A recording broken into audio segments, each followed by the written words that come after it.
Hi, and welcome back to Racing Time, advice for senior runners.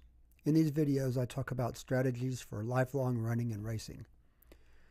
In today's video, I'm going to be talking about mental strategies for running longevity. I always have trouble with that word. As most of you know, or if not, if you're new to running, running is a mental as well as a physical activity. Running well involves as much mental capabilities as it does your physical capabilities. So in this video, I'm going to be talking about some mental strategies such as knowing your running limits, doing more running than talking, staying grounded, using your feelings wisely, having a flexible training mindset, listening to your inner voice, and adapting training to you. So let's get started. First of all, know your running limits. Everyone has limits on how much they can run. If you're just getting started, you need to avoid doing too much too soon. You should increase your mileage gradually. The 10% rule is very good. You want to start out with mostly easy running and then over time build up the intensity. Balance harder workouts with recovery days where you run lightly or sometimes rest and do nothing at all. Try to stay healthy rather than testing your limits by overdoing it on an interval day or a workout day. Even if you're capable of doing higher mileage, do a little bit less in order to stay injury-free. And the most important thing you should know about your running limits is that consistency always beats overreaching. The consistent runners, the ones who run consistently day after day, week after week, year after year, are the ones who last the longest. Next, you should be doing more running than talking about your running. Focus on action, not just goals. Really, running should be a process activity, not a goal-based activity. Avoid talking about training rather than doing the training. Don't get on social media bragging about the workout you're about to do. Just get out and do the workouts themselves and let your results speak for themselves. In your running, you should also stay grounded. Most people don't care about your running and don't want to hear about your next race, your next hard workout, or any of your training at all. Your accomplishments should be for you only. No one else cares. Your PR is not of interest to anybody except maybe a few people in your immediate family. But serious runners will notice your work via your posted results. I'm an ultra runner, so we look on Ultra Sign Up, and I can see exactly how all the other runners do.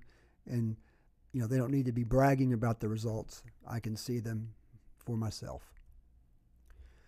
Next, you should be using your feelings wisely. Shift your mindset from, oh, I have to go run, to, oh, I get to go run. Adjust your workouts when needed. If you're tired or you just don't feel like doing a hard workout, skip it for that day. Do an easy run instead, or just don't run at all. And then again, as I'll say in most of these slides, stay consistent without burning out. Consistency is key. You should also have a flexible training mindset. If you're scheduled to do a hard run and you don't feel like it, don't be afraid to swap it. Skip it or switch it with an easy day and then do the hard day later. If the week calls for a long run and you're just not up to running 20 miles, run 15 instead, or even 10 or 12. You want to maintain momentum in your training without the pressure of always having to follow your training plan exactly. And once again, consistency is key.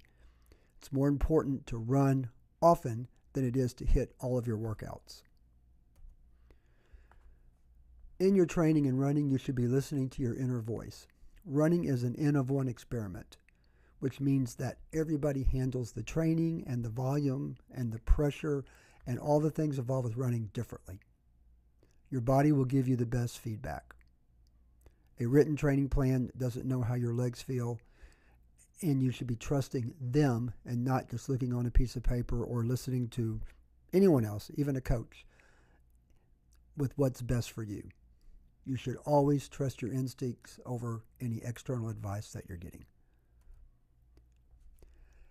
Adapt the training to yourself. Training plans and general principles are guidelines but not laws. You don't have to follow them exactly.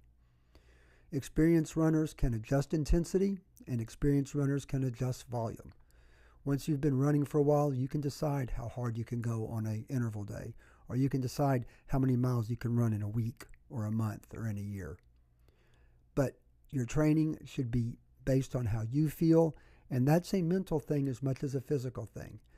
Don't feel pressure to live up to a training plan if your body doesn't feel like it, and don't be afraid to go beyond the training plan if you're handling the work just fine. So the key takeaways from these mental strategies for running longevity is to know your limits, focus on action over goals, use your feelings wisely, and trust your inner voice. You are the best judge of you. So thanks a lot for listening to this video and watching. In future videos, I'll be talking about my training. I'll give race reports, more on specific training plans for senior runners over 50 or 40 or 30 or 60.